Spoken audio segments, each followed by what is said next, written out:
យើងជួបជុំពីគ្រប់មជ្ឈដ្ឋានវិទ្យាល័យសូមស្វាគមន៍គ្នាយើងជួបជុំពីគ្រប់មជ្ឈដ្ឋានមានសង្ឃចាំថ្មីគ្រប់ប្រានមានសង្ឃចាំថ្មីគ្រប់ប្រានយើងតាមការនឹកដល់សាលាយើងតាមការនឹកដល់សាលាថ្ងៃ30មីនាយើងគ្រប់គ្នាសប្បាយអស្ចារ្យថ្ងៃ30មីនាយើងគ្រប់គ្នាសប្បាយអស្ចារ្យរំលឹកគុណគ្រូបាអាចារ្យរំលឹកគុណគ្រូបាអាចារ្យប្រសើរថ្លៃថ្លាសិស្សគ្រប់ទិសទីប្រសើរថ្លៃថ្លាសិស្សគ្រប់ទិសទីអតីតសង្សាលាទងធ្វើការត្រខំសំភាអតីតសង្សាលាទងធ្វើការត្រខំសំភារំមិនភាំងមូលមីរំមិនភាំងមូលមីយ៉ាងសាមគ្គីទាំងប្រុងទាំងស្រី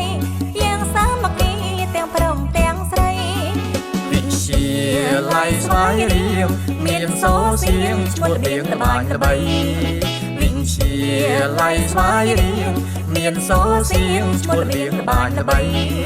ហេថាទេសភាពស្រស់ខ្ចីហេថាទេសភាពស្រស់ខ្ចីសុខភាពក្រៃដល់សិស្សគ្រប់គ្នាសុខភាពក្រៃដល់សិស្សគ្រប់គ្នា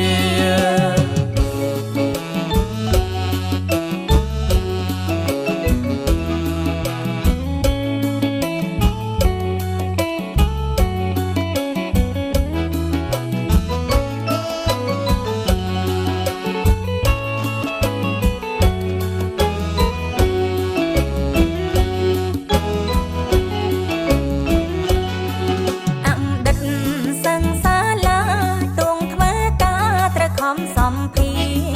អតីតសង្សាលាទងធ្វើការត្រខំសំភា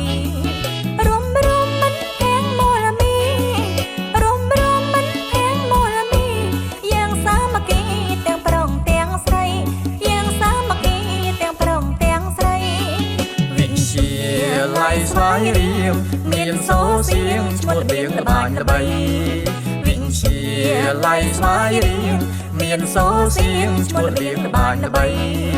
ហេថាទេសភាពស្រស់ខ្ចីហេថាទេសភាពស្រស់ខ្ចីសុខភាពក្រៃដល់សិស្សគ្រប់គ្នាសុខភាពក្រៃដល់សិស្សគ្រប់គ្នា